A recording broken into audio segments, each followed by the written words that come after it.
Welcome to the Pool Nation podcast, where it's all pool talk. And we ain't talking about netting and jetting or splashing and dashing. We're talking about becoming a nation of pool pros. We talk about the latest products, trends, and training in the pool industry.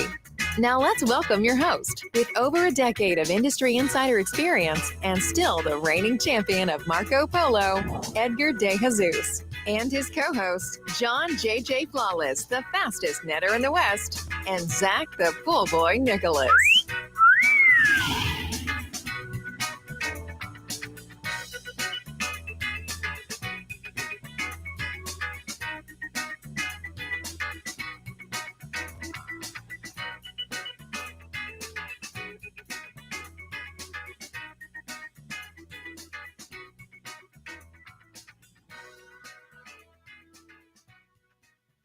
Welcome, everyone, to the Pool Nation Live podcast. I am your host, Edgar De Jesus, and yes, I am the reigning champion of Marco Polo, along with John JJ Flawless, the fastest netter in the West, and the famous Zach, the Pool Boy Nicholas. Today, we're talking about customer retention. Can't even speak because of all the cold weather out here, John, which we'll talk about here in a minute.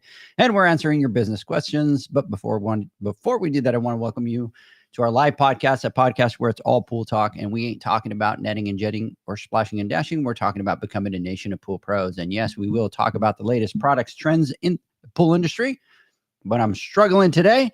But before we get started, I want to thank our visionary partners for this podcast, the SPPA, Blu-ray XL, Aquastar Pool Products, Natural Chemistry, Raypack, Heritage Pool Supply, Hayward Pool Products, Poolside Tech, and Pool Brain. We want to thank them for their continued support. So today I'm going to throw a little curveball because I think the one that's locked up and maybe struggling a little bit is JJ. JJ, good morning out in beautiful sunny Texas. Bro, I don't know. Not sure what you've done to me over here, dude. I'm on day 2 of lockdown.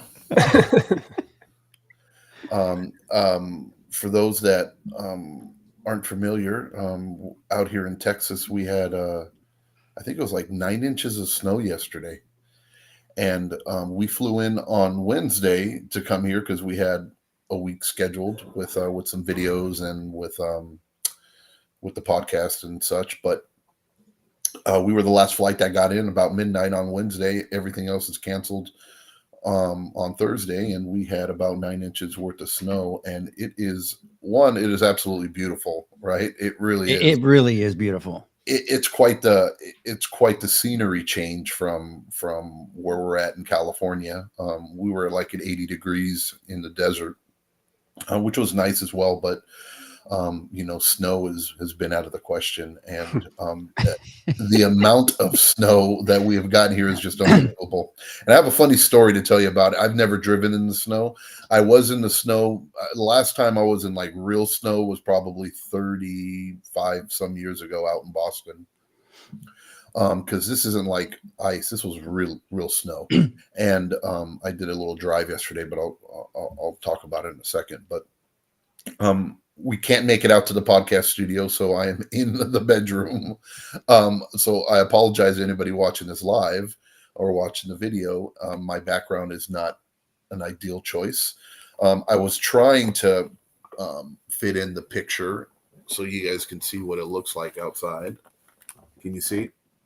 And that's Texas, everybody. Everybody that's watching, that is Texas. Is that how insane is that? That's unbelievable, right? Unbelievable. But it's gorgeous, and it was fun watching I brought my daughter out this time around and watching her go outside with Janie and my in-laws, and they're doing snow angels, and they made a little snowman, about a little 2-foot snowman, but you can't really drive or do anything because of the conditions, and it's not, Texas really isn't built for snow. So things get a little crazy out here. So you did drive? I did drive. Where'd you go? I didn't go far. I went. There was. He's like, I didn't go far. Well, this is crazy, right? So there's a Mexican restaurant or a Tex-Mex restaurant that's right outside. right outside. Yeah. Yeah, right there by the AutoZone, right? But I don't have to get on the 380. I can take like the back roads. Right. Um, so we ventured off and we did it, and it was fine going there. It wasn't too crazy. Were they open? They were open. We called them in the Wow. morning. They were open. So I think we were the only people that went there to eat, right, all day. So we had amazing service. Food was good. All the servers fighting for your table. Right, exactly. It was a ghost town, and there was just us. And then on our way back, we're driving. Everything's cool. And then we're coming on Oak Grove, and we're about to hit Fish Trap, and it got a little squirrely. And as soon as I went to the stop sign, there was a car in front of me as well, and they kind of like slammed on their brakes pretty hard, and kind of like fishtailed a little bit. And I was slowing down, and I ended up hitting the brakes pretty hard as well. Ooh. But I'm at the intersection now. Imagine, right? Mm-hmm. This is me not knowing. Before we left, we cleared out the snow that was all over the windshield, so we can see and have the wipers going. But because of the force, don't tell me you didn't, dude. Because of you the force, did. no, I stopped right on the stop sign. It was all good. All of a sudden, it was complete whiteout. Dude, there was like from like 8 inches of snow from the roof, all came down right and covered the whole windshield, and it was like I was buried alive in like an avalanche or something. And I'm sitting there in the middle of the intersection, right? And I'm like, I can't see, babe. I'm telling her I can't see. So, and I'm just sitting there, and there's cars that are coming around and cars behind us. So we had to get out in the middle of the intersection and start like clearing out all the snow because I couldn't see. And then I was like, well, live and learn, right? I was never taught that. So I did that, and then we crawl or whatever. We slowly went back to the house. I mean, the place was maybe 0.1 mile away from our home, so it wasn't far. But yeah, I almost died. Hey, we're glad you're alive after that, John. Yeah. No, it's been absolutely great, and it's still snowing out here. Like I look out the window right here, dude. It's still coming down, and it was some of the biggest snowflakes I've ever seen. And I've gone to Big Bear, Mammoth. I've been to Tahoe, dude. They were like huge. No, it's crazy. And you know what? Look, you know how we are, right? We like to stay productive. Our time is very valuable. We got things that we need to get done and do. And, we plan these things out so that we can do it. And, this nobody could have known, right? And it's like a freak of nature what happened. We originally thought that we were going to get snowed in yesterday, which we knew, and then it was going to start melting today, and things were going to get better. We're going to be able to be able to maybe go out to the studio and do it, but it's just not safe. And then on Saturday, for sure, it'd be ready for us to be able to go out to the studio to be able to record some content and stuff. And then here we are waking up today, and it's still snowing. And I'm like, well, it doesn't look like we're gonna be able to really get much done, but I'm thankful. And we were talking on the phone. I was like, you know what? It's, sometimes we need to get like checked, or sometimes, you get somebody got to grab you by the throat and tell you, listen, this is what you have no choice. This is what you got to do. And for us, even though I'm going stir crazy in this room, right? Not being able to go anywhere and do anything, I'm learning to accept it and enjoy it, because it's not a choice. It's not like I'm choosing to be here and not do anything and be lazy and kind of enjoy enjoy life. But I have no choice. So it's like a forced vacation. So I'm thankful for that, because we need it. Well, and it's a total change of scenery. So it's something that you're not used to whatsoever. And there's something so soothing about it. For some reason you get into that much snow and you just kind of, your RPMs just automatically drop, 100%, right? It's 100%. just you chill. I got bored yesterday because I'm the same way, right? And so we had people that were supposed to fly in, they had to cancel. And then, the thought, Zach was coming up, and Zach had to cancel because Zach's been safe down there. But coming up here, the roads were going to be a mess. It's like we'd have to be stuck. And then John was like, well, we'll get into the studio on Saturday. We'll do the videos. I don't even know if that's going to happen. Sienna's supposed to leave tomorrow. I don't even know how I'm going to get her to the airport. Yeah.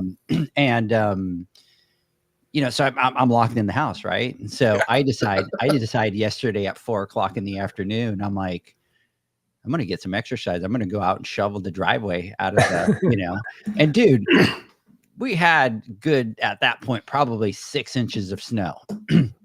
And I started shoveling that driveway out there. I kid you not. I got done probably like at 6:30 at night, like 2.5 hours later.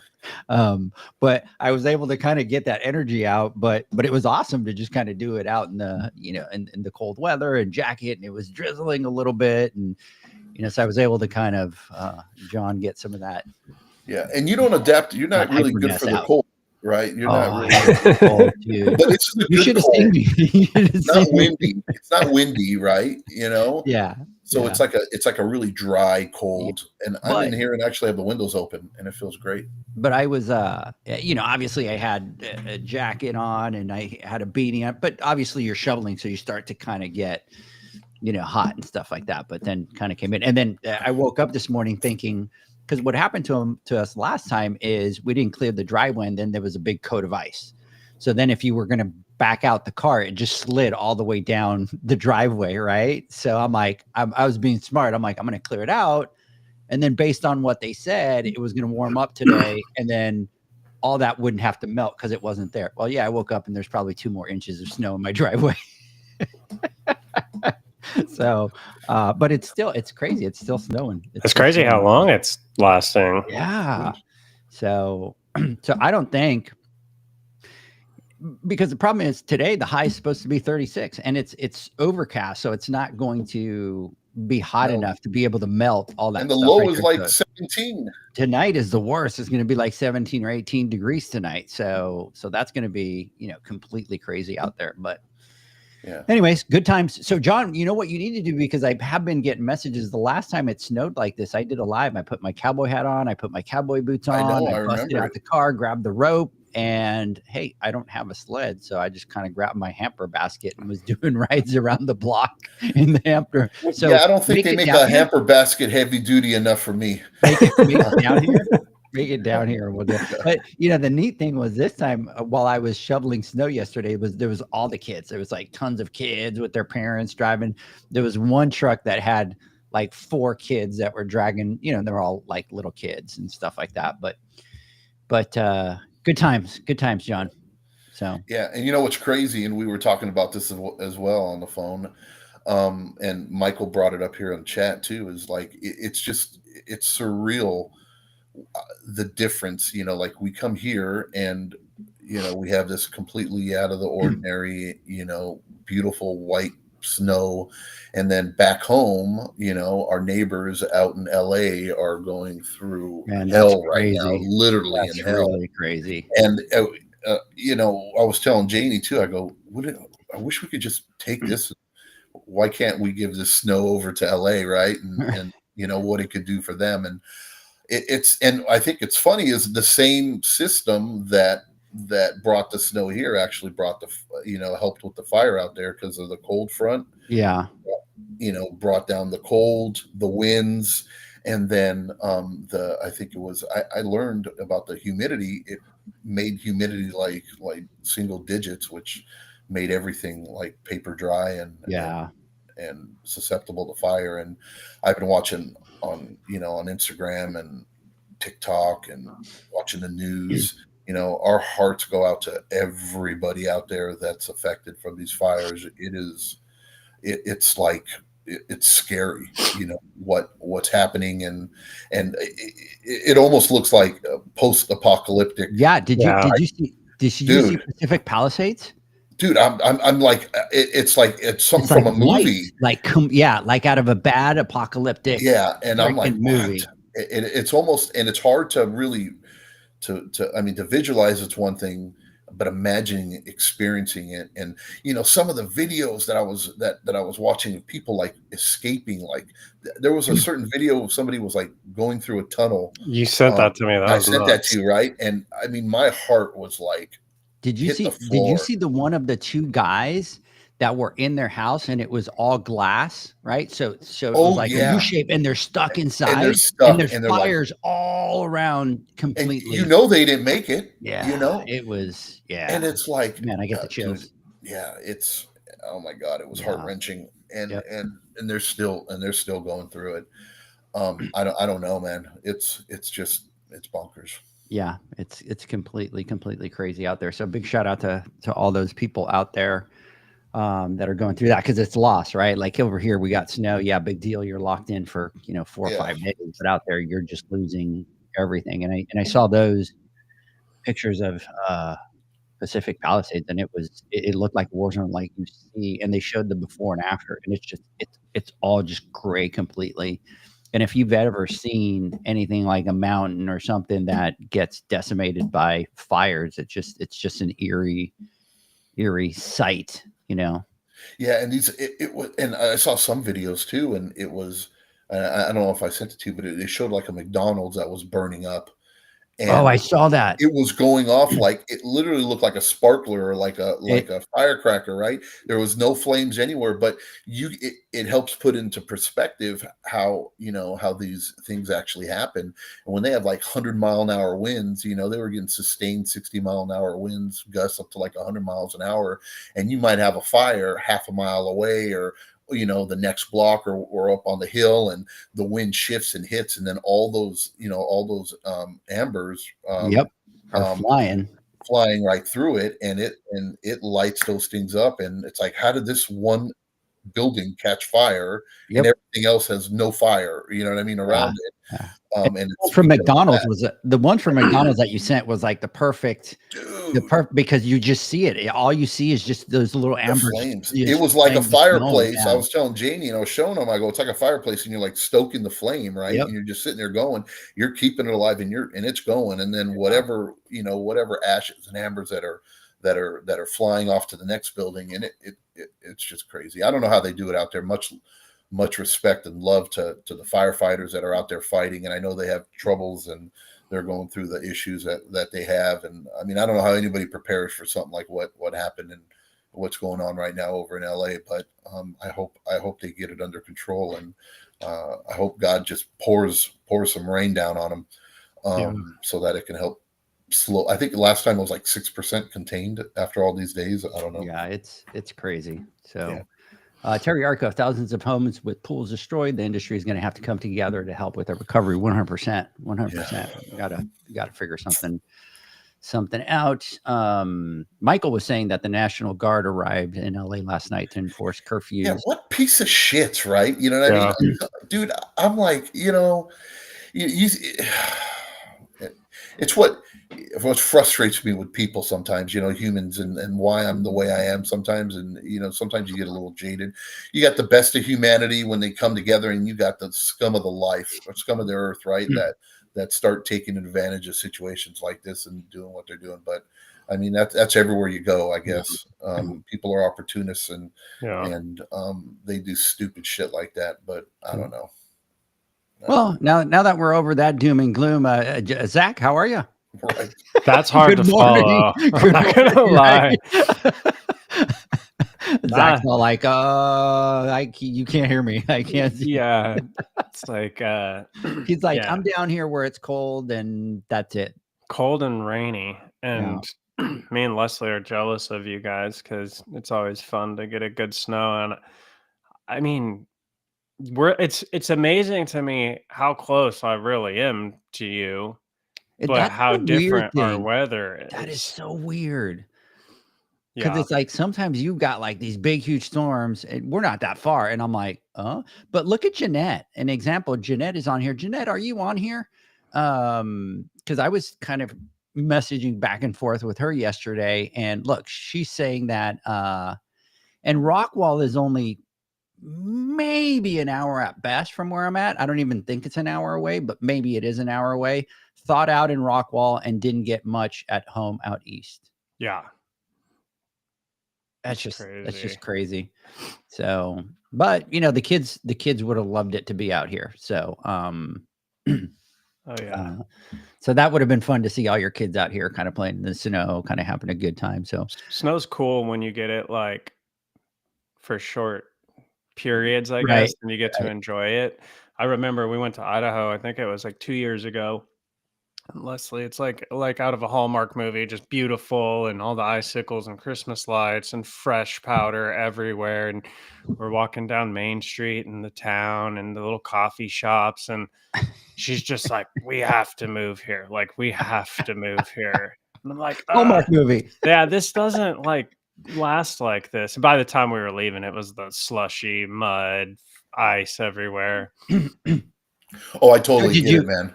Did you start doing one of those Hallmark movies where she's like, "Oh, I'm the big corporate lady that left the town, and I went to New York to run a That's big every company." Hallmark movie. And Zach is all, "I stayed back to take care of the family company, which if I don't come up with $30,000 by Friday, we're gonna lose everything." Oh, Somebody's well, with watching my a lot of marketing- Lifetime. Yeah, with he my knows it. That's marketing- the with plot my of marketing everyone. skills, I can help you, and we can raise $30,000 and save the town. I'm gonna leave the big city and move back home. And then the Christmas festival, and yep, you nailed every Hallmark movie. Oh, that's awesome. So, anyways, big shout out to everybody that's out there. Mr. Max O'Brien, what's going on? Terry Arker, Jordan, big shout out to you. Maria out there, Michael Krause, Jeanette, Ripple Effect Todd, big shout out to you out there. Drew, big shout out to you as well. So, anyways, big shout out to everybody out there. Yeah, completely crazy what we are going through. Got a couple things we're excited about. Our new newsletter will be going out later today. Excited about that. Got some fun stuff on there. Want to talk really quick about the Pool Nation Business Matrix Group, which is next Saturday, and I cannot wait. So for those of you that are listening, our journey starts next Saturday. We're going to be starting on the 18th. We're going to be talking about, setting SMART goals. You'll have to set 2 different goals that we are going to be holding you accountable to. From there, we're going to move over to financial KPIs. We're going to talk about chart of accounts. And what's going to happen is we're going to talk about all these financials, all these different financial KPIs. And from there, you'll have to have 2 to 4 that you're going to track. So you'll be able to have now some business goals. You're going to have some financial KPIs that you're going to be tracking. We're going to turn around and come back in June, and we are going to do a complete financial class. When we give you those charts of accounts, you're going to have some homework, have to bring those numbers. We'll do that class. And then what will happen is we will plug them into the program by the end of the class. And what's going to happen is you're going to learn your true cost of service, profit per pool, cost per pool, a couple of other different KPIs that you'll be able to get. And the beauty of it is you will also have a profit and loss, which will create the roadmap. And we have some really exciting stuff, but the problem is we're too ahead to be able to talk about it. But I've been talking to some companies, boys, that are going to help us out, and especially when it comes to sitting down with somebody in these companies and kind of helping them increase their profits and stuff like that. We got something up our sleeves that I talked to yesterday, which I haven't even shared with you guys, but they are going to step in and help out with this group in some areas to increase profit. I'm sure I tell you guys, and you guys are kind of clicking who it is and what they will do, but exciting stuff. We also have some amazing rebates just for them. So some really cool stuff. So Aquastar pumps, you will have $300 off Aquastar pumps up to 50. You will also be able to get a discount on the attendant of $500. And then the beauty of it is you will be able to get one of their trainers, one of their installers, and you'll be able to schedule that, and they'll come out and help you install that first one if you're part of that business matrix group. And then we have a couple other things that we are working on that we will be able to announce here shortly with regards to resources that you will have access to, people that you will have access to. And that includes a lot of stuff from the HR side, from the financial side, from retirement side, just tons of stuff that is coming through the pipeline. So we are really excited about that. Then we're going to turn around. We're going to start then getting into the employee life cycle. And then, boys, believe it or not, October is around the corner. We'll be at the Pool Nation Awards. We'll be at the PSP Expo. We will have some special classes for the Business Matrix, and the Pool Nation Conference will be back. And then there's one more thing that we can't share with, which John, Zach, we're really close to being able to announce. Zach, did you see Zach? Zach did that nervous like, oh crap, what's coming now? Dude, we even talked about the Western. We haven't. No, we haven't. We're going to talk Western about is like that. 2 weeks away. Let's see Or here. 3 weeks away. Yeah. One thing, we're really quick. David, jump on. Everyone is always so surprised when it snows in Texas. From the outside, it looks like it happens every year. What gives? This is my pet peeve, but we're going to come back to the Western, John. But here's the thing: when I moved to Texas, everybody talked about the damn Texas heat. Nobody talked about the cold weather. Same. And David, let me tell you this. I moved out here, and the first cold thing that we had, they were like, that's a 1 in a generation thing. And the next one was a 1 in a lifetime thing. And the next one was, oh, this is like 1 in every 20 years. And oh, this one. And I'm like, you know what? You guys need to stop with the nonsense. It snows in Texas every year. Okay. So for those of you that say it doesn't snow in Texas, it snows in Texas pretty much every year. So, David, you called it 100%. So that is interesting though. When I moved here, like I had no inclination that it got cold. No one said anything. That's why I didn't mind moving at all. It was the Texas heat. And then that first winter that I got, and you guys know how I hate the cold.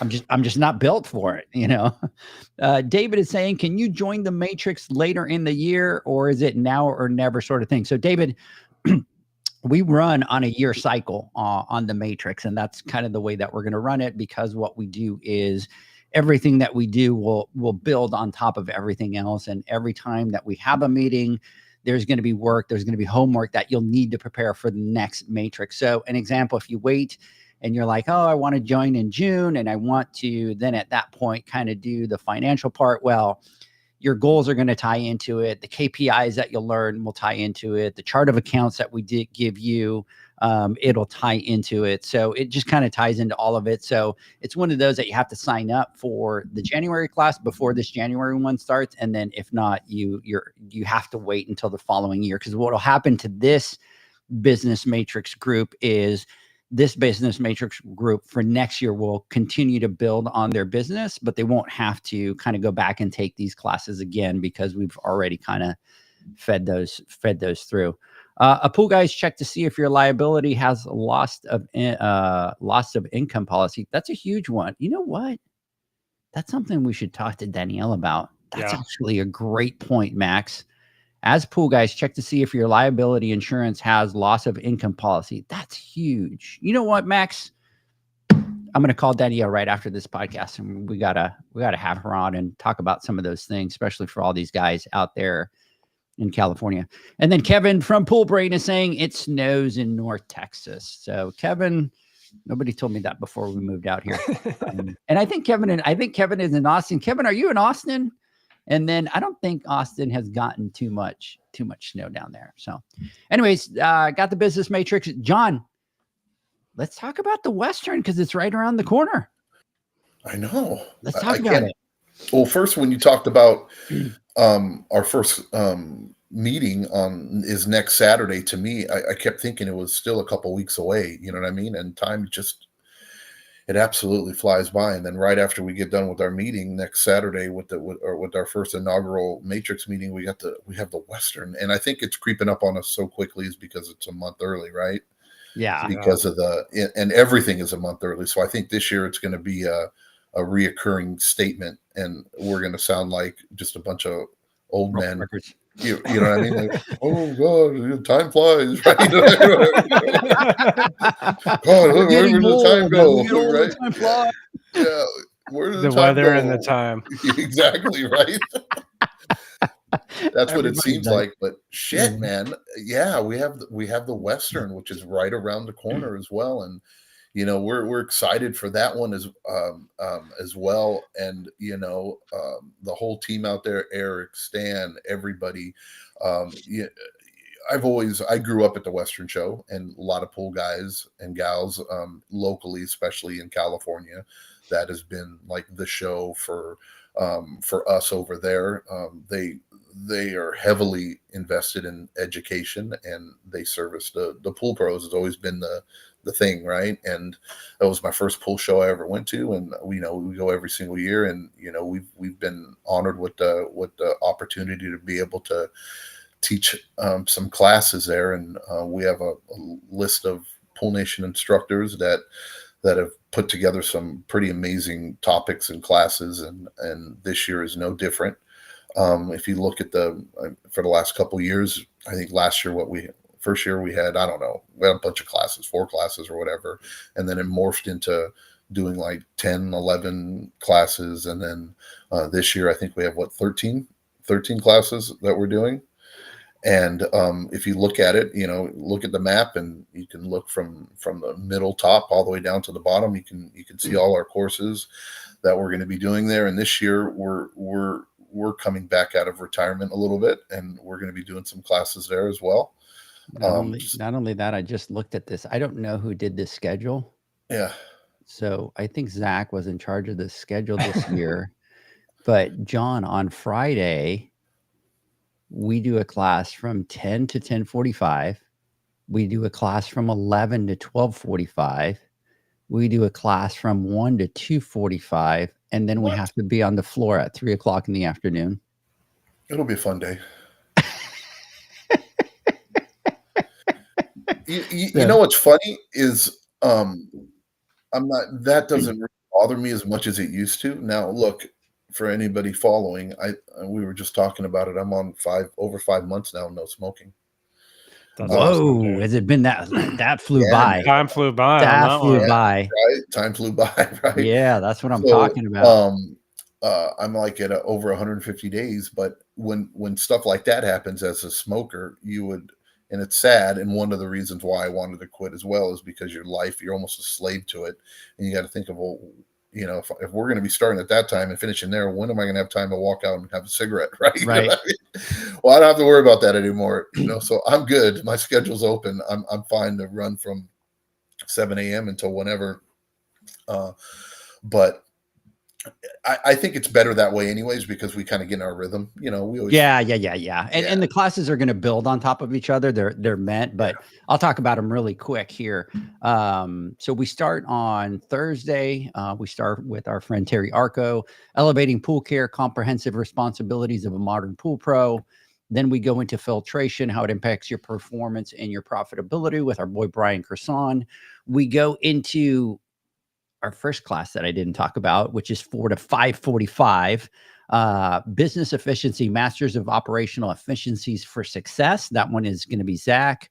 And then we're doing Mastering Heat Pumps. Zach, I'm waiting. I got the PowerPoint ready. I'm going to send it to you on Monday, but I did not let you know, but that one's coming for you. So, we are doing the next day in the morning, Mastering Heat Pumps, Efficiency and Installations with Brian Duncan at Raypack. And then we start all of our classes, which is ensuring financial security, protecting your future, family, and business. Then we go into understanding financials, business metrics, and the cost of your service. And then we move into profit strategies, growth through customer-centric approaches. And then on Saturday, we have Mastering Water Chemistry, Essential Principles of Pool Care with Alicia Stevens, Innovations in Algae Treatment and Insights You Didn't Know That You Needed, Alicia Stevens. And then our boy Steve Barn comes in and does Mastering Hydraulics. So those are all the classes that we have there on top of all the amazing classes that they have there at the Western Pool and Spa Show. So go to westernshow.com. You can see the entire schedule right there. It's a PDF.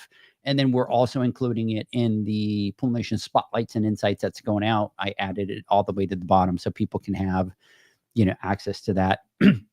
Remember that the show is early this year. It is 1 month early. It's going to be February 6th through the 8th out in Long Beach, California, which I guess I better book some tickets here soon. I was looking at my wardrobe I was going to bring, and I have those shoes sitting in my closet that I wore last year. And I was like, nah, I'm going to leave these ones behind. What happened to your shoes? I sprained my ankle. Oh, that's right. Oh, yeah, I remember. That's right. Yeah, you want to leave those. You know what I'm going to do just to play it safe?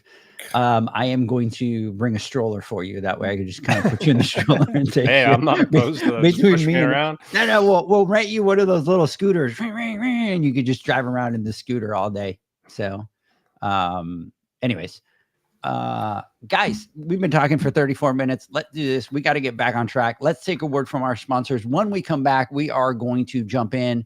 And one of the questions that was sent in, and Zach and I talked about it a little bit on the Instagram live while John was flying out to Texas. And we really talked about some KPIs. We talked about something that's really big, and that is kind of customer retention, especially as you're trying to kind of break out, being able to scale, being able to grow, kind of at what points you're going to kind of hit some roadblocks. So let's see here. Max says, I'll be at the ISSA booth most of the day on Saturday. Hope you guys stop by. Bro, you're going to be like right next to us. You're the table that is right next to us at the Western. I think it goes IPSA, right? Every year. And then we're next to it. And then after that, we have Ken from Ultimate Pull. So Max is definitely looking forward to that. So gentlemen, John, go play in the snow real quick while we take a word from our sponsors. We'll be right back.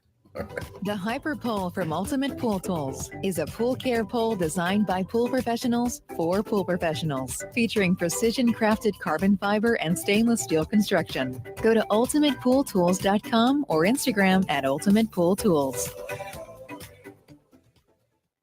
Pool pros have specific needs when it comes to general liability insurance. The SPPA program has you covered. With 3 tailored and customizable general liability options, SPPA makes it easy for pool pros to feel secure. Find out more and get covered at thesppa.com. Now available, Pool Invoice. Pool Invoice is a pool billing software created specifically for the pool service and repair industry. It's developed for our industry and only our industry. Pool Invoice is built with recurring billing in mind. You can print, email, text invoices, or even send via WhatsApp. You can add recurring or yearly charges, accept credits, and set up autopay. You can even see when customers have seen the invoice. It even has a customer portal where they can log in and see, print, and pay invoices. It has all your customers' information on one page, so you don't need to search through hundreds of invoices looking for the one you need. Just go to the customer profile and it's all at your fingertips. Created specifically for the pool industry, Pool Invoice. Now available at poolinvoice.com.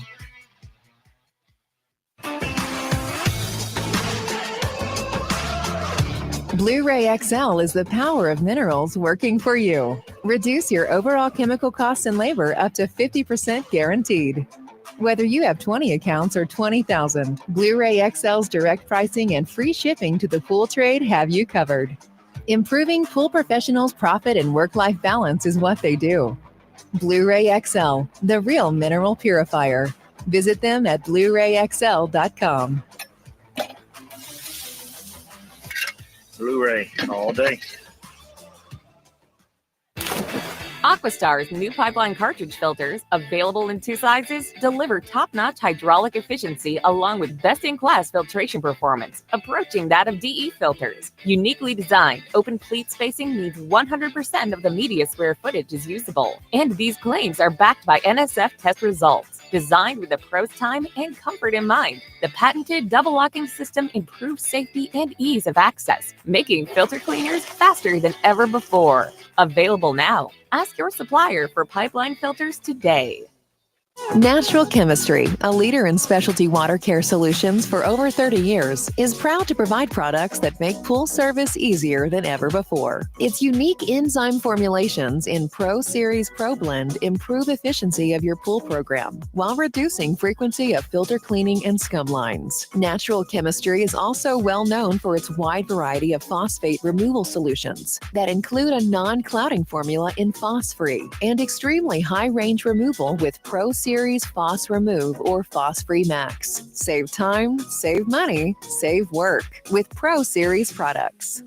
Stop sacrificing durability or efficiency with the help of Raypak's new Avia HD models that utilize NITEC, their exclusive industry-first technology. NITEC heat exchanger technology is Raypak's latest solution to superior strength and maximum efficiency when it comes to residential pool heating. With 900% more nickel compared to copper nickel in critical surfaces, NITEC creates an ideal surface to protect against scale formation and erosion without compromising on Avia's 84% thermal efficiency. Learn more at raypak.com/NITEC. The next evolution in lighting is here. Universal Color Logic 2.0 from Hayward. The latest in pool and spa lighting was designed with you in mind, making installation a breeze. Upgrades include a detachable cord and first-of-a-kind adjustable lower catch to overcome variations in plaster thickness. As always, Universal Color Logic lights retrofit into virtually any in-ground pool or spa while delivering industry-leading, vibrant color. Visit Hayward.com to discover more. Welcome back, everybody, to the Pool Nation Live podcast. We continue our conversation here. John must be still out playing in the snow because we sent him out to the snow to play. So we are at this stage. Well, there he is. He kind of came back. So, anyways, we are, obviously doing our podcast. We've talked to, a little bit about the Western show that we're excited about. We also have the Southwest show that is going to be happening at the same time, the 6th through the 8th, Atlantic City, which is happening over here at the end of January 28th, I think, around there. So check it out. And then the Florida one, which is mid-March. So, definitely check them all out. Get out there, get education, get trained, get out there and network. Take a look at the latest products that are out in the industry as well. So, gentlemen, Zach and I talked a little bit about this on the Instagram Live. Last week, we talked on the podcast, and we talked, pretty quickly about some of the struggles with regards to clients paying late and some of the things that they could do to be able to streamline that process. And, obviously really important as you start to grow, as you start to scale, really kind of getting all of that billing and customers to be able to pay on time, because obviously it's going to really tap into, your cash flow and, being able to give you the money to scale. So, John, you okay? He kind of seems like he's out there to the snow. Did you see that? Is it snowing and you're just sitting out there like, no. I'm looking. I am enjoying the view. It's a pretty cool view. But my makeshift studio right here where I'm at, because of the snow and being snowed in and us not being able to go there, my back is killing me, and I'm like propped up. I'm not on a chair. I don't have much room. It's kind of weird where I'm at, and so the struggle is real. So I'm very, very uncomfortable. So I'm just trying to get through it. Hey, big shout out to our boy David Jones. David Jones was supposed to be out here. We kind of had to cancel. We kind of kept checking the weather all the way to the last minute. David, you are lucky that you did not come out here, because you would be stuck in a hotel room out in Frisco, really with not being able to do much because it's been kind of crazy. And the thing is, I don't think it's going to clear out by tomorrow. So I think you would have had to probably stay until at least Saturday, right, John? Oh, 100%. I'm still wondering. I'm hoping Sunday's still going to be okay for me to fly out. It's bonkers right now. Yeah, it's pretty crazy. So anyways, so gentlemen, so moving on to the next thing, wanted to talk about, and that was something that was sent in. So here's what was sent in on the podcast. On the KPIs, you guys talked about customer retention. And in this one spoke to me because I seem to be in the same spot with growth. I pick up 22. David is going, John and I could have partied. Hell yeah. Got that game. Yeah, I got. And you know what? I have a pool table here at my house, so we could have been in here playing pool. Well, I'll watch because I'm just not much into pool, but I could have provided the pool table, and you guys could have done the game, and I could have videotaped it for some bragging rights on whoever would have won. Yeah, it's going to happen. It's been an ongoing challenge now, I think, for like the last 2-3 years we've been threatening to do it. Yeah. I think we're going to have to make it happen, but I'm going to have to cheat a little bit, and I'll probably have Jamie sub in for me because she's the full shark. Yep. Yeah, but she's still part of the flawless team, so we shall see. just to let you know, they came out quietly, and they came to my house, and they were just kind of like, "Oh, let's play some pool." And John was talking trash. "Oh, let's play pool. I'll play you." Blah blah blah blah blah. And Janie comes in and goes, "Can I just do a little warm up before you guys kind of really get into it? Because as soon as you get into it, you're not gonna let me." And I'm like, "Sure." And she's like, "Can I break? I'm not that good at breaking, but just a little warm up." I'm like, "Sure." She broke, hit every single ball in, and I just stood in the corner over there with this cue stick, just standing over there. I think I had one shot that I did and I missed, and then game was over. So at that point, I knew I was bamboozled really bad. So so anyway, so just everybody out there, you've been warned. Okay. So anyways, so let me get back to this. So on the podcast of the KPIs, you guys talked about customer retention, and this one spoke to me because I seem to be in the same spot of growth. I pick up 20 pools, but end up losing 20 pools during the year. So I feel like I can't grow. I feel stuck. So, I think this is one of those things that really, and I've talked about it, that doesn't become clear until you're in that path, in that journey. And there's so many things along the path and journey that we learn. But I think this is one of those, gentlemen, that, as you start to grow, you're taking on every single account, you're taking everything that you can. You by yourself can handle probably 80, 90 pools. At that point, you really kind of start to stretch yourself thin. At that point, some of the things that have allowed you to grow, some of those things that have allowed that growth start to fall through the cracks because you can't do it enough. And that could be simple things as communications with your customers, or some of the things that Zach and I have talked about, whether you're just being nice and being able to take the trash cans out into the yard, or sweep up or clean or do other things that you think are of value that you can do when you have 40 pools. And now you kind of can't do those when you've got, 90 pools. You're not answering the phone all the time because you're really super busy. So you kind of start to drop some of that customer service that you used to be able to do. And in your mind, you still think that you're giving great customer service, because those customers that you do talk to and that you do see, you give them that one-on-one time. But the reality is, right now you have 90 customers. So you can't touch those points with those customers as often as you used to. So we kind of get into that sense where you kind of hit into that 90 and then really kind of hit into that 130 pools, right? And now you have an employee. You're not training that employee to really focus on those points of customer retention because you're growing. It's the first time that you're going through the business, right? You're learning all these different things, so many things moving, billing, customers, customer complaints, the truck broke down, all these different things.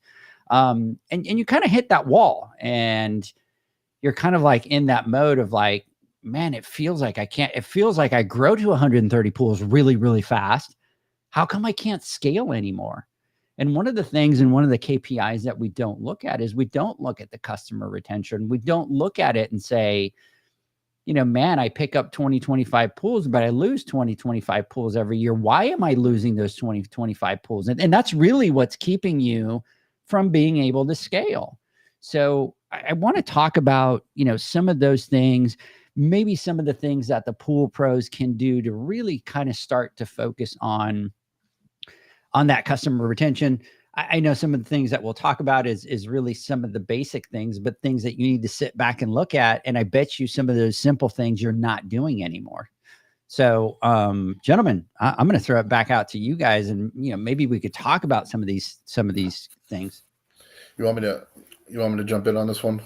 Yeah, I'm going to have you go first, because we threw Zach for a loop here and had him go second. So he was texting me, John, that he was a little bit upset about it because I threw his flow off track. So yeah, it's opposite day. We flip it.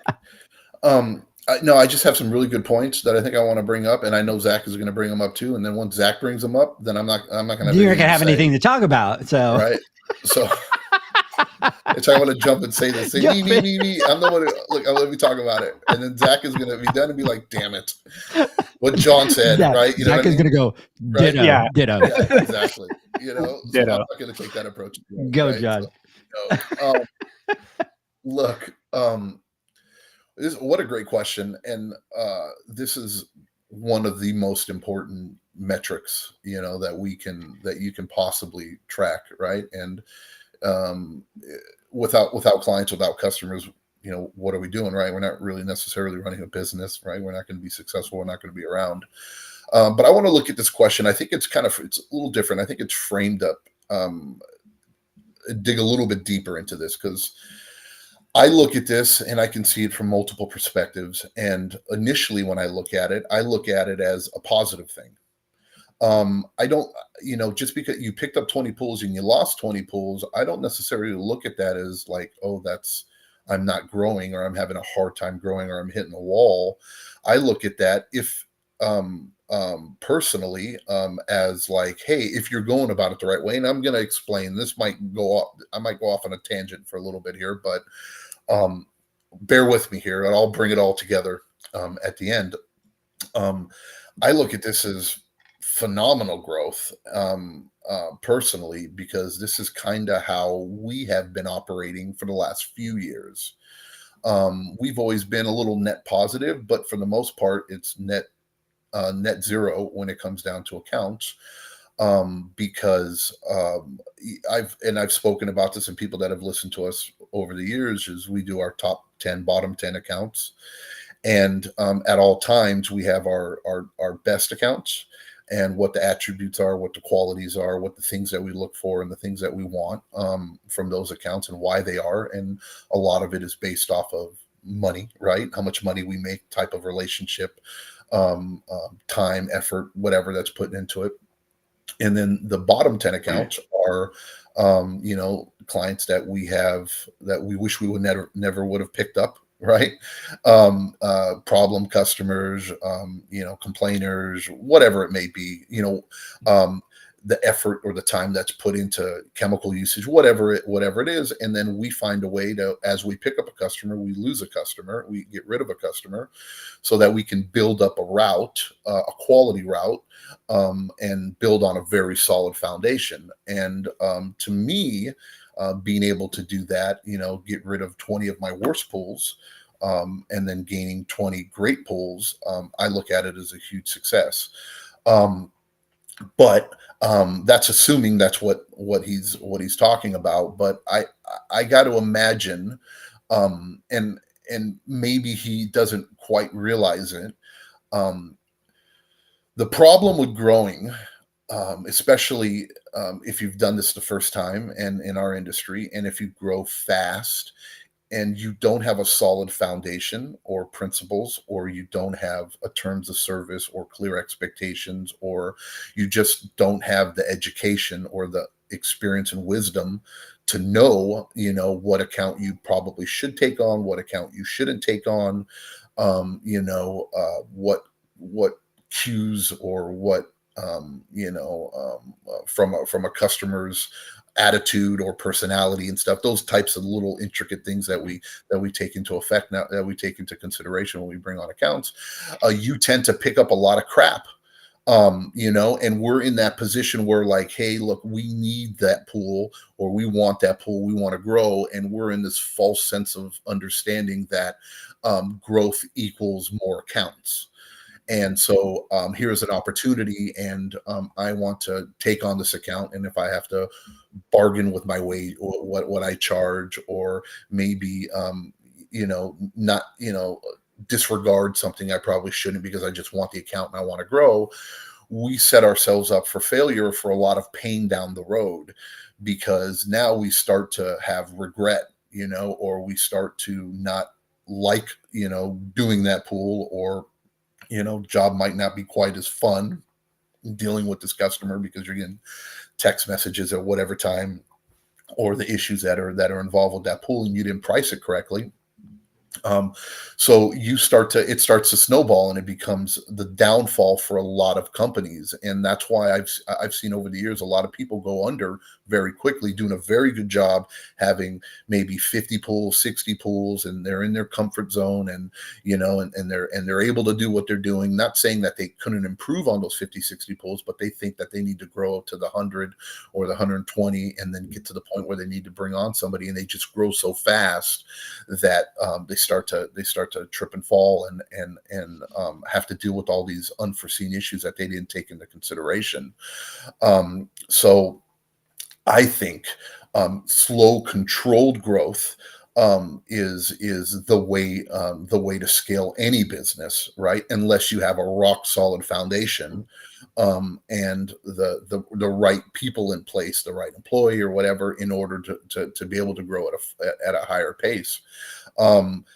If you lost 20 pools and only picked up 5 pools, maybe, or you lost 20 pools and you weren't able to pick up any other pools, then I'd look at that and think, okay, then we really need to reevaluate what's going on here and what's happening. I don't necessarily look at this as a bad thing. I think this is a good thing as long as those things are happening. To go back to help with the customer retention. So let's look at it on the other side and see where maybe these are good accounts and they didn't plan on losing them, and they didn't want to lose them, and it hurt them, right? At the end of the day, assuming that they have control, or they understand what each pool or customer costs them every week or every month, versus what income they bring in and what the net profit is on it. And like, hey, shit, we all have accounts that if I lost this account, that one hurts, but I don't mind losing this one, right? Because it's I'm barely breaking even. When it comes down to that, and I might coin a new phrase here. I was thinking about it on the break when we were talking, and I'm sure somebody else has said it before, but customer retention is all about attention. And that is, you can't put it any more clearer than that. When we sometimes get lost as businessmen and women, especially if we just get our first employee, right? Or we enter that growth phase where we start to do more than what we're used to or what our clients are used to, and our time becomes very limited. We have to sometimes go back to our roots and remember, what got us there in the first place. And, it kind of goes back to when I first started. I remember my first pool, and I think I told this story once, like when we one of our first podcasts, but one of our first accounts that I picked, it was the first account that I picked up. And of course, when we went out there, I didn't portray us that this was our first client and our first account, right, that we picked up. But I also didn't pretend like we were, that we've been around for 100 years and, I've been doing this for 1,000 years, my family.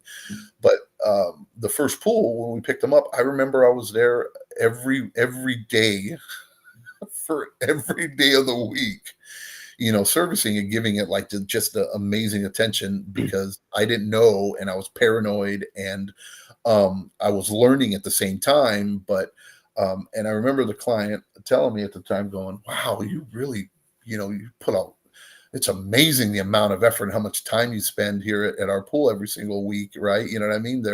We've never had anything or experienced anything like that before. This is an amazing, And I'm thinking to myself, like, oh boy, you know what I mean? How am I going to transition from this, right? You know what I mean? From being there literally 30 hours a week, because I'm there learning, cleaning, super paranoid or whatever, and just not understanding, to, being able to service it correctly. But, we still have that client, going on almost 10 years later. But what I'm getting to is, and pull me back if I start wandering off, guys. Pull them in, right, Zach. Pull them in. Pull me in, because look, I'm like stuck in this room, right? I haven't been able to talk to anybody for like days. You know what I mean? Cabin fever. I'm starting to get a little crazy here, but when it comes down to attention and retaining your customers, it's the simple things that sometimes we have to look back at and see. It's not quite as complicated as one might think it is. It's the little things that we start to not do anymore.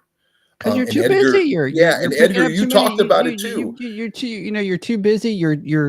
You've lost sight of what got, and there's nothing wrong with that, but no. you've lost sight of what were the things that you did well, right, Zach? It's like, I talked about this on Wednesday. It's a cycle. And I think as you grow, it's like you encounter these different things, and it's you get it on track, you start to work on this new thing that you need to be able to sustain that growth, and then you start to lose sight. And then you start looking at these KPIs and monitoring these things. You start to recognize like, hey, we're not retaining our customers like we should. And then you work really hard to rein it in and figure out, okay, what foundational things do I now need to put in place to be able to manage this? And then it's like rinse and repeat, right? And then you level up to the next stage and it happens all over again. But the challenge is that a lot of the times you're dealing with different things that are pulling you away from that attention that you should be giving your customers. And so I think it's really important in talking about the KPI, kind of to John's point, is know why they're canceling.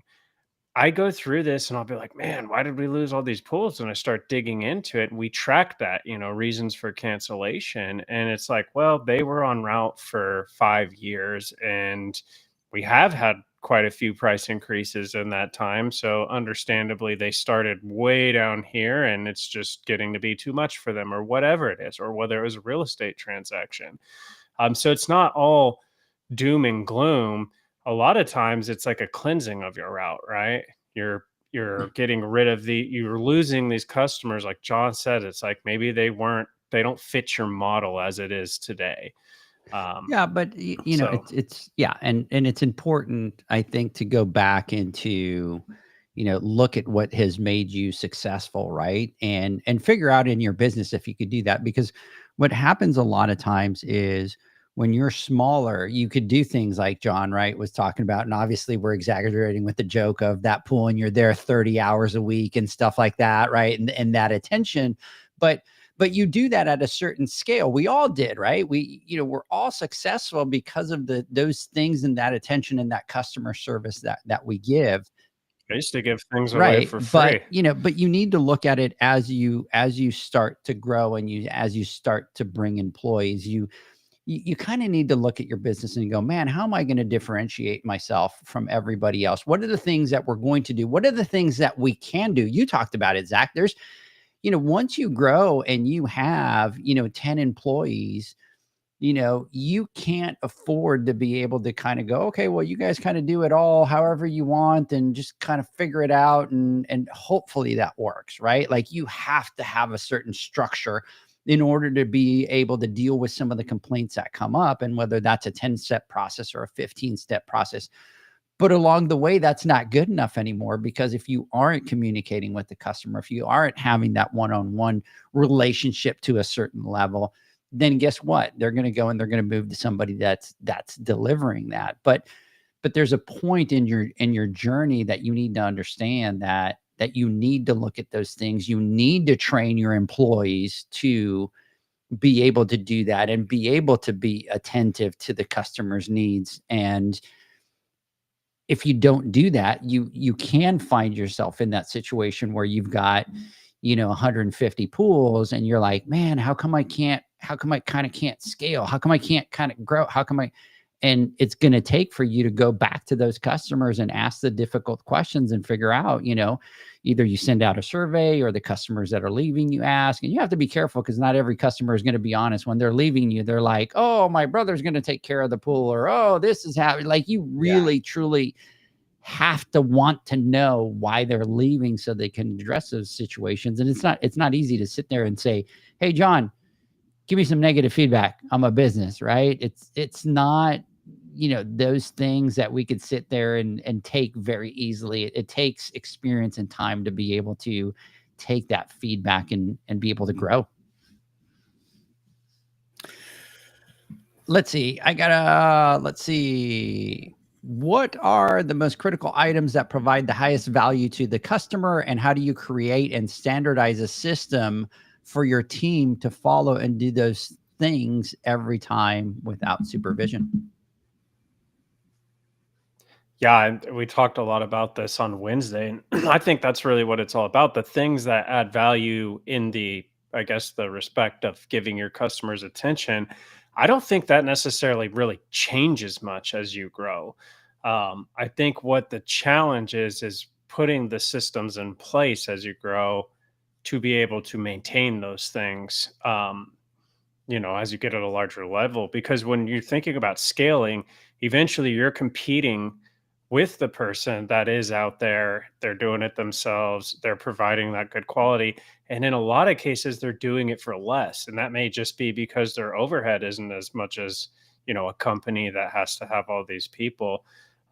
So we covered a lot of these things on Wednesday. And for me, like, I love the negative feedback. Sometimes I disagree with it. Sometimes there's just people that you can't please. But for me, the number one thing that I hear from people, well, the two number one things, I guess, is professionalism in the way we look, in the way we talk, and communication. And that's what you were talking about. Like when you get to that 90 pool level and you're out there trying to do the repairs, that is one of the things that most people, you know, not intentionally, but just because of a matter of limited time, they lose control of, and that is communicating with your customers first. So for us, that's one of the fundamental things, is making sure that we're always keeping them in the loop. My motto is I would rather over communicate. I have been told on a couple occasions that we communicate too much, but it's much less, generally they appreciate it more. But yeah, I am all about communication on appointments, when we're going, what time we'll be there, keeping those appointments, and what's going on with their account. To me, the more I can keep them informed, the more their expectations and our expectations stay aligned. And that cuts out a lot of problems. So I think communication is one of the top things that is not necessarily a high cost, and that would differentiate people when it comes to customer retention. John, let me ask you, how do you communicate with your customers? Oh, I've showed you some text messages, right? No, but in general, right? Like in general, Yeah, if you're having, how do you communicate with your customers? Look, Zach, you're spot on. I agree 1,000%. I think the lowest hanging fruit is the simple things like communication, right? That is, we take it for granted sometimes, or we don't think of the importance of it, but something as simple as that, right? Really sets you apart from so many other companies out there that you're competing against. I believe that, and what I've learned that has helped us the most over the years is when it comes down to communication is, and that includes setting expectations from the beginning. That is a very critical moment in your relationship with that customer and how things are going to proceed moving forward. But it's also very important that you don't overpromise anything when it comes down to communicating, right? You got to learn to, in the saying, under promise and over deliver, right? It pays itself tenfold, when it comes down to what a customer thinks about you and your company. Because if you set clear expectations and you deliver them, there is hardly any reason for there to be any complications between the relationship between you and your client. I think David right here brought up it's a good question. What are the most critical items that provide the highest value to a customer? And I know talking about something like what we're saying might seem really, really stupid simple, but it's true. Sticking your head in the sand sometimes, or not paying attention to certain issues or things that need to be taken care of, I think creates the fastest downfall for any company or any relationship with a client that you might have. When it comes down to like standardizing a system, it's basically coming with some form of SOP, right? Some standard operating platform, something, a checklist, so that when your employees go out into the backyard, they have a duty that they need to do at every single pool, every single time, and there's no deviation from that. Creating something like that and a list of that, and then following up and verifying that they're doing it, we find the easiest way for us to maintain a standard across all our customers or all our clients, so that we can help avoid some of those pitfalls that a lot of us get into, especially when you go from being a one polar and you're doing everything on your own, and you have that, Zach, you touched on it when it comes down to, the professionalism, or, time being limited, and your employees interacting with clients and customers when they're out there on a job.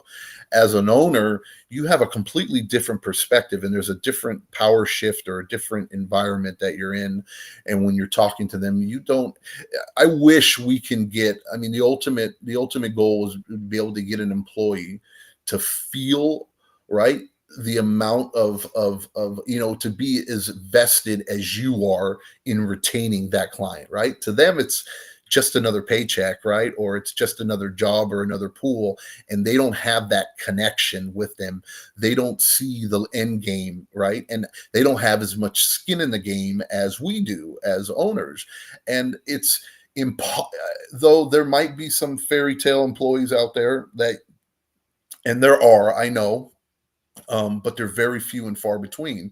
And to have that type of expectation from each and every one of your employees, I think is unrealistic at times, and you're only going to set yourself up for failure. So to be able to establish a standard, right, or what's expected of them, every time they're in that backyard, and how to communicate or how to approach a customer, right, professionally, and that's really important. And that's really important, John, because that's one of the things that doesn't happen. We so focus on, here's the water chemistry, here's the repairs, here's the thing, but we don't teach them, the ABCs of that human skill. And so that's so important into what we do, because it's such a relationship driven business, right?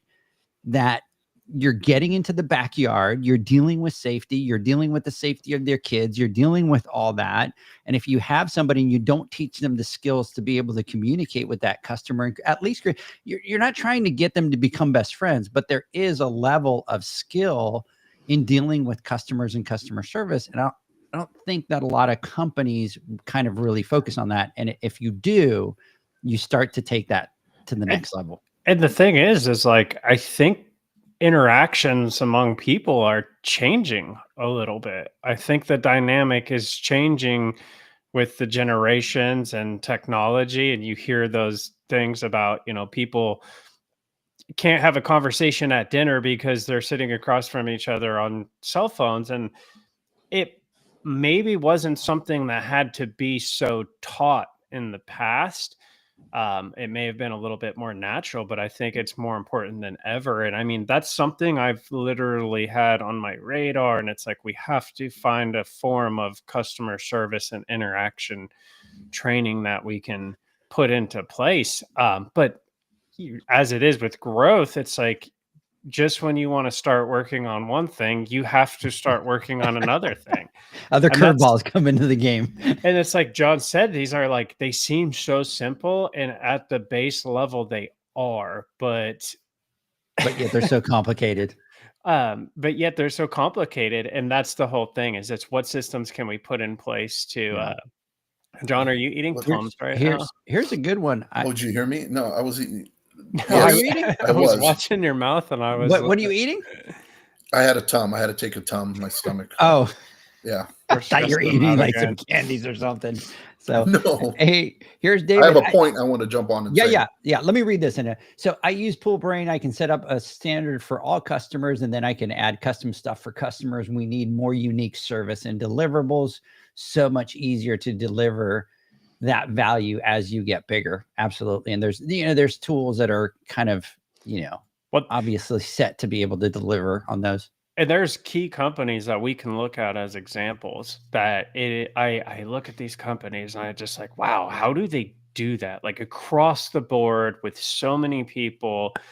And it was interesting because you were talking about something on Wednesday, Edgar. It was with the customer interaction, and it's like a thing, right? That is It's like put in place. What was that? I can't Yeah. remember. So like an example, and so in hotels, it's all about customer service. It's all about the experience. And what happens a lot of times is, you get these people. So you take, Hilton as a brand, and John is a Hilton guy, right? And John travels, 150 days a year, but he's traveling all over the US, but he's staying at Hilton hotels all the time, right?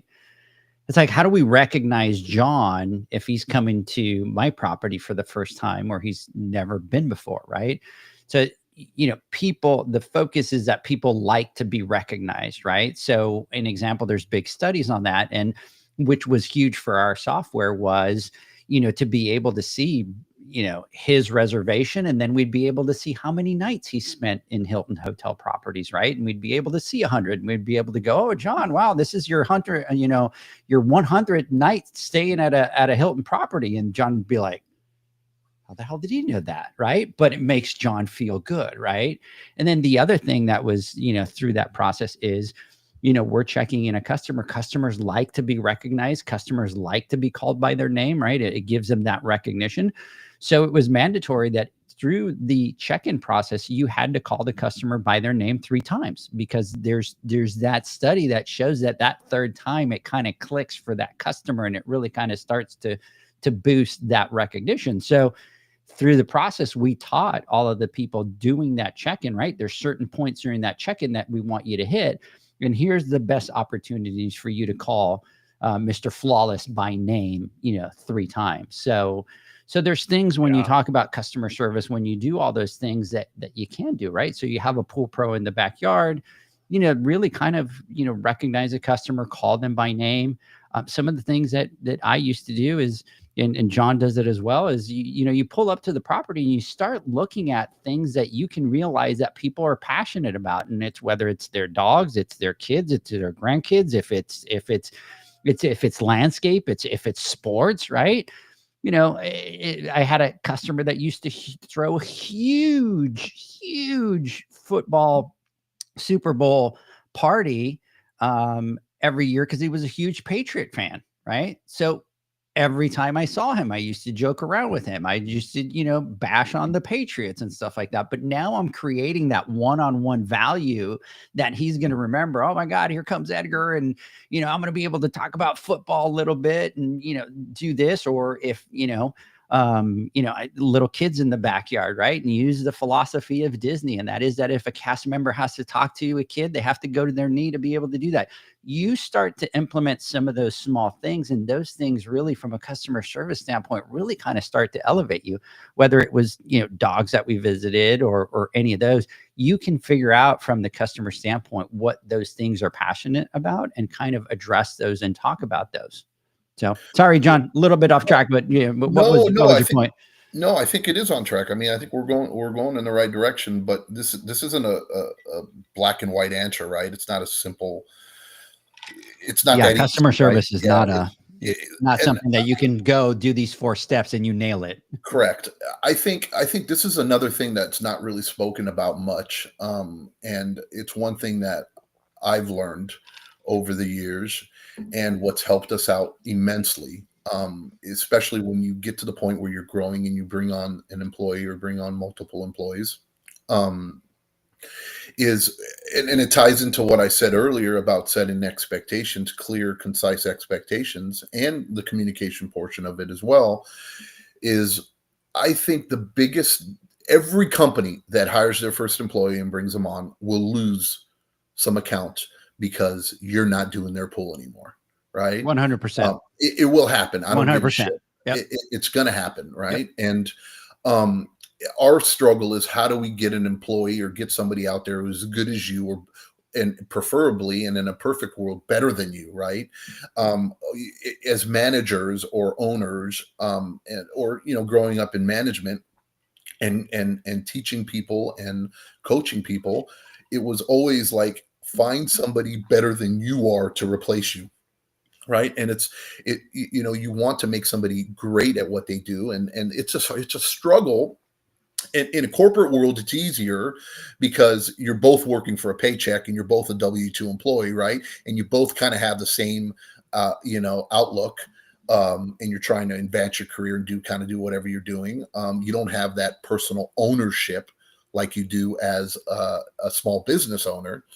It's a different dynamic at that moment, because as a business owner working in your business and now bringing an employee to work in your business, they don't have the same skin in the game like we talked about. So that's very hard to replicate, right? It's impossible because unless you make them part owner and that's a whole different subject. But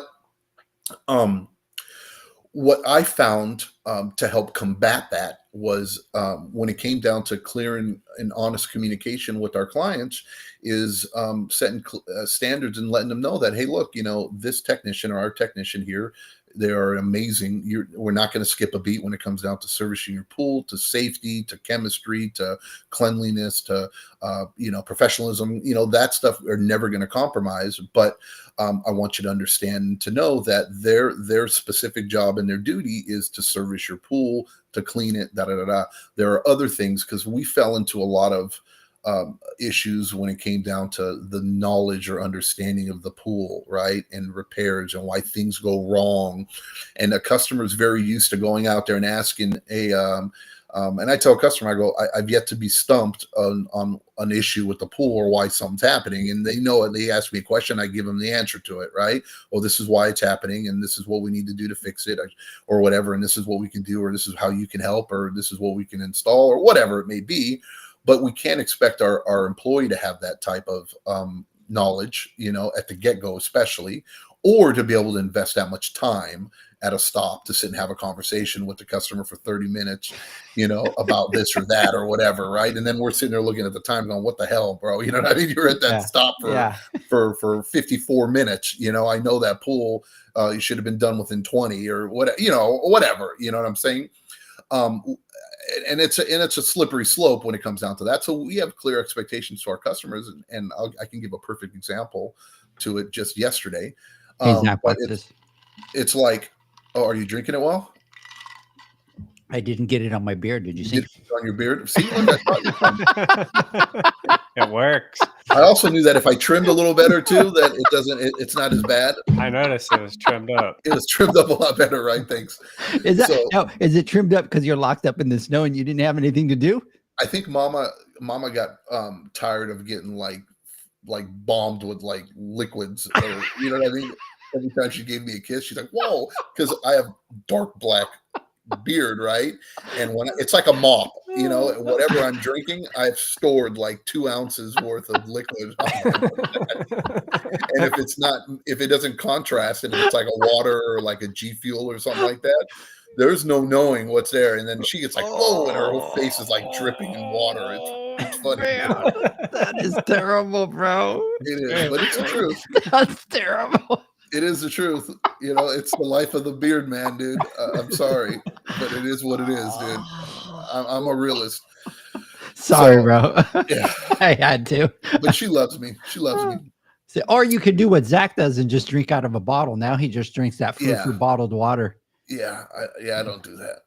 But the struggle's real, man. The struggle's real. It's hard to stay this beautiful. You know what I mean? So, we set clear expectations to clients to go, hey, look, guys, nothing's changed, right? We're going to have everything's going to be taken care of. Pool's going to be serviced this time, And so, you have to open yourself up and go, look, I'm always going to be available to my tech. If there is any issue that arises, or if you have any questions or anything like that, we'll still be able to take care of it. But sometimes, repairs and stuff are going to need to be done on separate days or whatever needs to happen. I found that to be invaluable to us, and it has eliminated so many headaches, because our clients know that just because we have somebody, a technician that is servicing their pool, and I'm no longer doing it, or Janie's no longer doing it, that doesn't mean that we're not there anymore, right? Or we're not available, or our knowledge and our professionalism or our relationship ends at that moment. And we have to clearly communicate that with our customer, and then deliver on it. And it's worked tremendously for us. But there's a transitionary period, and it's not a bad thing. It's just like any business, right? There's certain things that you do, and at a certain point, your business has grown. You need to shift. You need to pivot, right? And so now you can't be the only person doing those pools. You might get a customer or two that complains or that leaves, but for the most part, your customers are going to stick with you, right?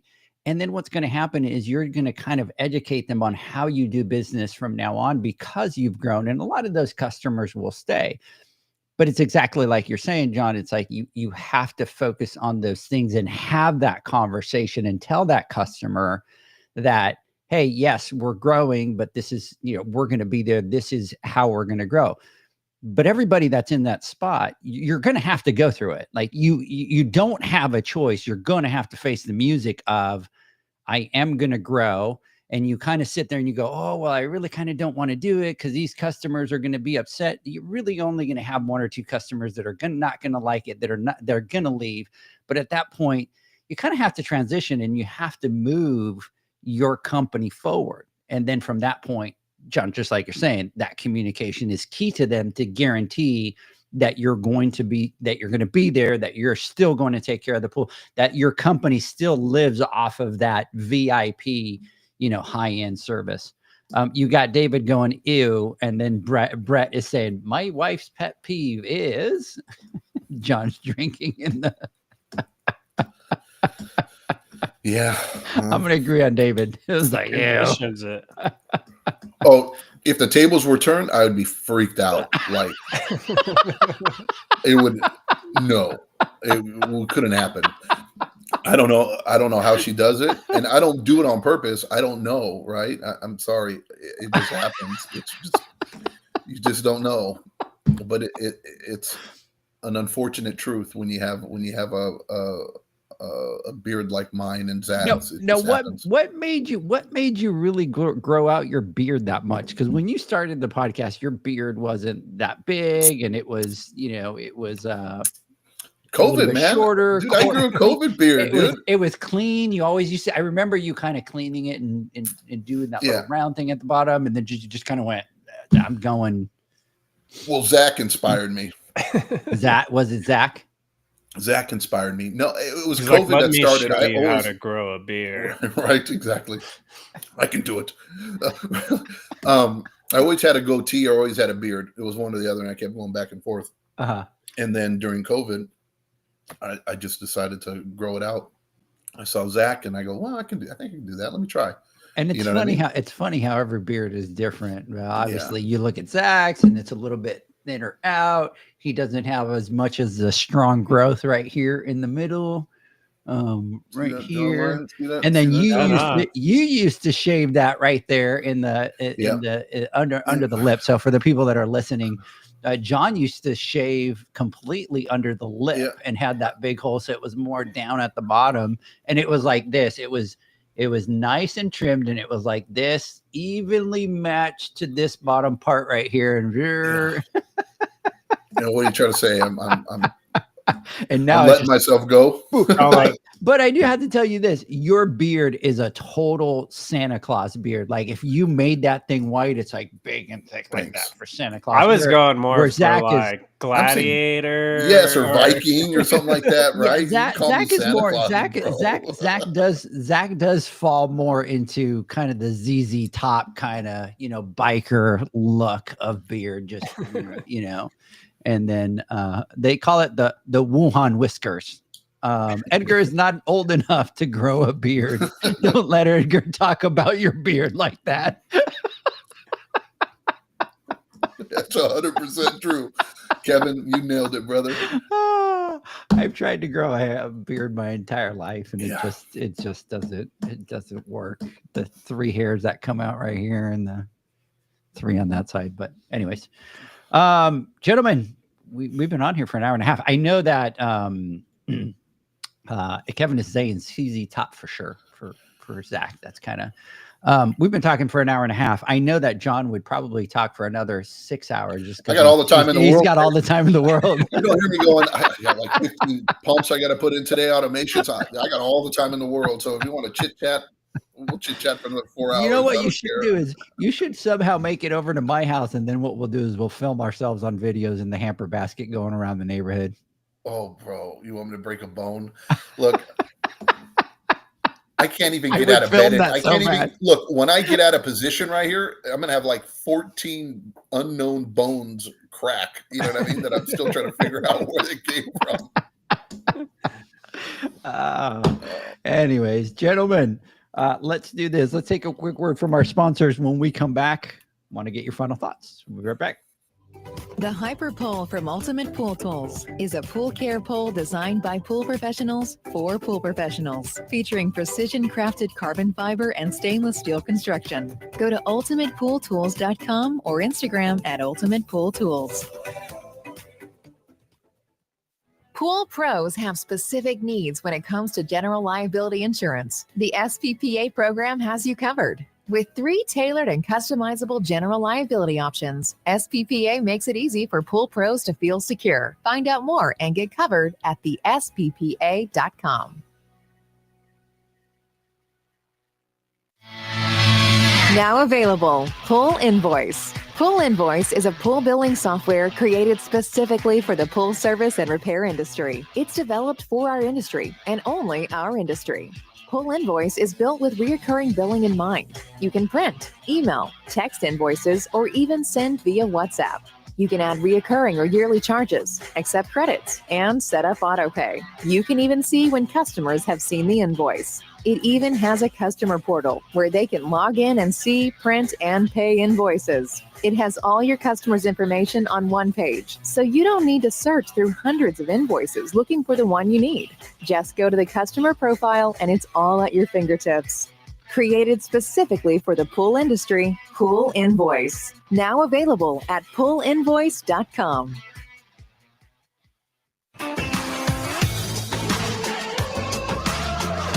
Blu-ray XL is the power of minerals working for you. Reduce your overall chemical costs and labor up to 50% guaranteed.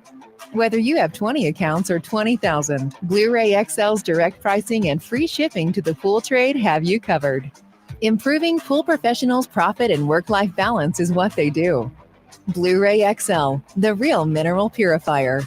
Visit them at BluRayXL.com. Blu-ray all day. Aquastar's new pipeline cartridge filters, available in 2 sizes, deliver top-notch hydraulic efficiency along with best-in-class filtration performance, approaching that of DE filters. Uniquely designed, open pleat spacing means 100% of the media square footage is usable. And these claims are backed by NSF test results. Designed with the pro's time and comfort in mind, the patented double locking system improves safety and ease of access, making filter cleaners faster than ever before. Available now. Ask your supplier for pipeline filters today. Natural Chemistry, a leader in specialty water care solutions for over 30 years, is proud to provide products that make pool service easier than ever before. Its unique enzyme formulations in Pro Series Pro Blend improve efficiency of your pool program while reducing frequency of filter cleaning and scum lines. Natural Chemistry is also well known for its wide variety of phosphate removal solutions that include a non-clouding formula in Phos-Free and extremely high range removal with Pro Series Phos Remove or Phos Free Max. Save time, save money, save work with Pro Series products. Stop sacrificing durability or efficiency with the help of Raypak's new Avia HD models that utilize NITEC, their exclusive industry-first technology. NITEC heat exchanger technology is Raypak's latest solution to superior strength and maximum efficiency when it comes to residential pool heating. With 900% more nickel compared to copper nickel in critical surfaces, NITEC creates an ideal surface to protect against scale formation and erosion without compromising on Avia's 84% thermal efficiency. Learn more at raypak.com/NITEC. The next evolution in lighting is here. Universal Color Logic 2.0 from Hayward. The latest in pool and spa lighting was designed with you in mind, making installation a breeze. Upgrades include a detachable cord and first-of-a-kind adjustable lower catch to overcome variations in plaster thickness. As always, Universal Color Logic lights retrofit into virtually any in-ground pool or spa while delivering industry-leading, vibrant color. Visit Hayward.com to discover more. Welcome back, everybody, to the Pool Nation Live podcast. Zach, I was a little worried there. I thought you were out with John playing in the snow. You just kind of, snow. Nope, just rain here. Just really cold rain and wind that, like, when it blows it and it hits your face, it just feels like hurts. some needles hitting you. Hate that. So. Yeah. Anyways, so everything's gone backwards today. So this timing is perfect. So John, let me get your final thoughts. Damn it, he came on. I thought I was going to be funny, and I was like, that's John right there. Boom. No, I'll go first. Everything's backwards today, so I figured I was trying to be funny, but it didn't work. Whatever. No, look, you want me to go first? I'll go first. Turn off your camera, and I'll say John, and then I'll joke around that you didn't come online. No, never mind. Just there you go. Final thoughts. I'm going to use my final thoughts, and I'm going to keep talking about this because, like I said, I got all the time in the world, and there's a couple more points I want to make. So, look. No, all kidding aside, this is, again, a great question and such an important topic, right? And I think it's something that we really gloss over as business owners. We don't really pay attention or really understand the ramifications of some little simple things that we do, and we sit there and we get caught. Hang on. See, you gotta remember, Janie, I can hear you laughing. It's on a delay, right? So when you listen to it live, there's a little bit of a delay, like 5 seconds, right? And then Janie's in here listening to the podcast live, and then she's sitting there giggling while I'm talking. She's right cackling. now. I'm not saying anything funny. It was like 5 seconds ago. Anyway, yeah, she's your biggest cheerleader. I know. Let her laugh and let her. All right, Janie. Oh, she can't hear. Janie, if you're listening, can we get a big boo? Can we get a big boo from your side? Well, you'll hear it. So, what I was getting at was, and it was brought up here, and I think it's something that we didn't really touch on too much, but I think it's an invaluable tool that can help us when it comes down to, number one, communication, which is the foundation of any relationship, right? Whether it's a business relationship, whether it's a personal relationship, whether anything with your children, communication is huge, whether it's verbally, non-verbally, stuff like that. So there are tools out there for you to be able to harness and to utilize that'll help make life a little bit easier for you, or much easier, and help create that consistency amongst all your clients, so that when you do set expectations, or when it does come down to communication, everybody's on the same playing field, and it takes an enormous amount of pressure and load off of your back when you're that single polar that transitions into growing into bringing on an employee, or when you're at that point where maybe you've already had 5 employees or 5 trucks or 2 trucks, and now you're really scaling out and getting a service manager, and you're bumping up your fleet to like 10 to 10 trucks. And now we're talking about 1,000 accounts and stuff, utilizing software. And I think David, who brought it up? David.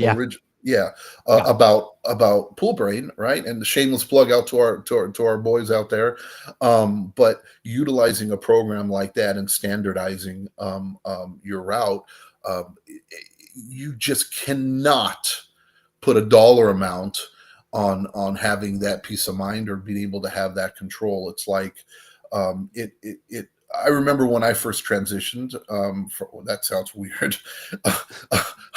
I remember as a single polar. Now the truth of the beard comes out. Right. When I transitioned from wow, this is going off the rails here, bro. when I went from doing pools the old school way, right? And I think the first software that I used at the time was Pay the Pool Man, right? I think it was what it was that we used, and it was life changing for us to be able to have that. And then over the years we've grown and we've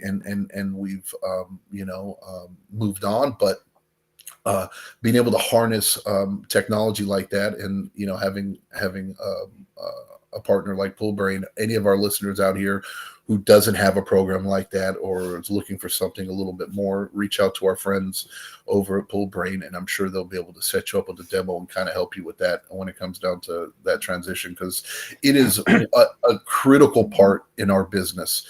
And it's like having the cheapest, most dependable employee, when it comes down to what it's able to provide for a very low cost. And, we usually don't do, how do I put it? We don't peddle products like that, but when it comes down to something like this is really important.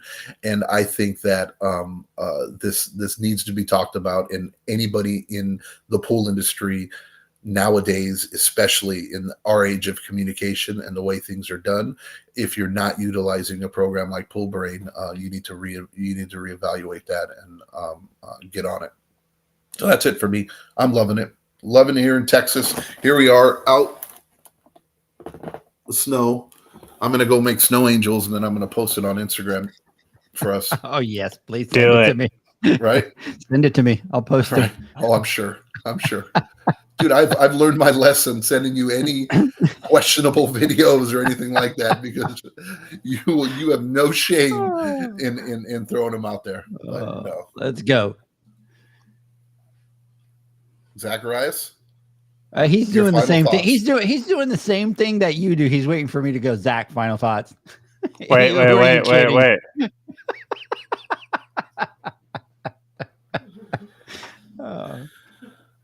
Zach, final thoughts. There we go. Okay.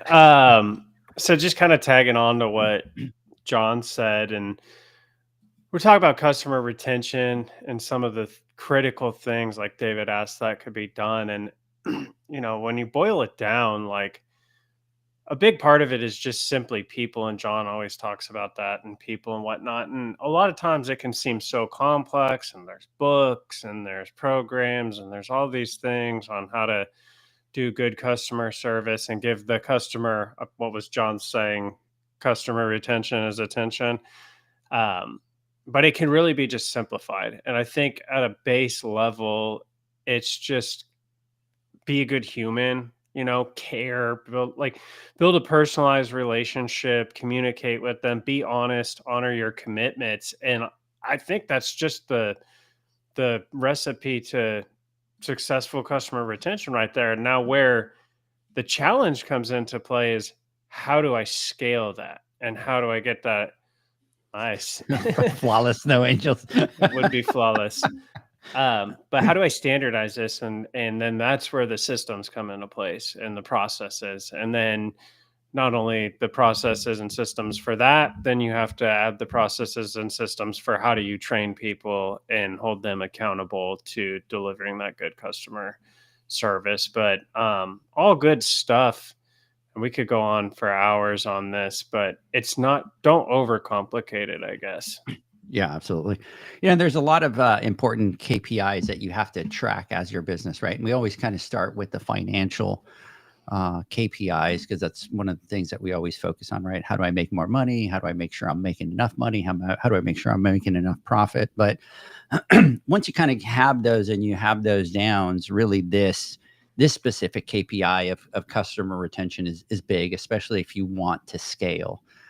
Because if you can't keep customers, you're not going to scale. You're just going to continue to be in that cycle of, pick up 20, lost 20, pick up 20, lost 20, and you're just not going to be able to scale. So, really looking at a KPI like this, putting it on your dashboard, looking at it, it's going to be huge, and it's going to give you a lot of opportunity to dig deep and figure out as a company what you could do better to deliver on that and be able to continue to scale. So, gentlemen, Thank you so much for jumping on the podcast. John, I'm so sorry that you've been locked up for 2 days now. Probably will be locked up tomorrow too. I looked out the window. I saw a little bit of stuff melting, but it's just still too much, way too much snow out there for that to melt just overnight. So Well, yeah, it's I not don't gonna know. melt. It is. It's gonna be It's 17 Texas. degrees.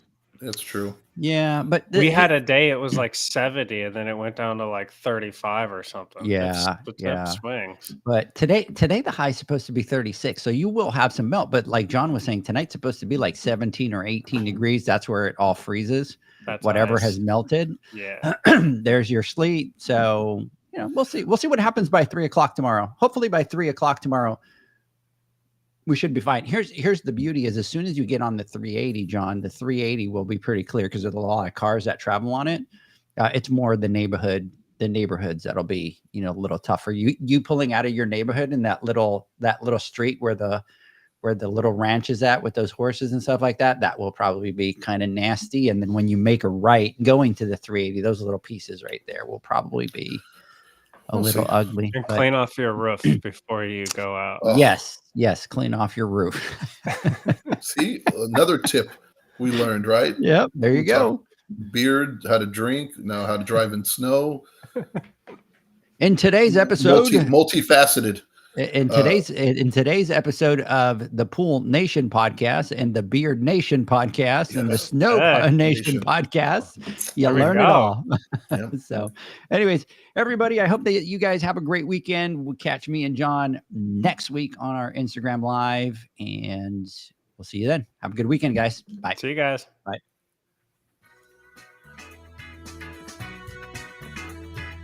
Thanks for listening to the Pool Nation podcast, a member of the Pool Nation family. You can listen to us live every Friday here at 9 a.m. Pacific, 11 a.m. Central, and 12 noon Eastern Standard Time. You can find us at Pool Nation or poolnationpodcast.com, on Facebook, or on Instagram at pool.nation. And to find more info about Pool Invoice, the billing software built specifically for the pool industry, go to poolinvoice.com. Before you go, this is what the pool industry has been waiting for. PoolmanUniversity.com. It's the first platform dedicated to learning the swimming pool service and repair industry, a pool service community where you can connect and find videos on business, service, water chemistry, and repairs. See you there at PoolmanUniversity.com.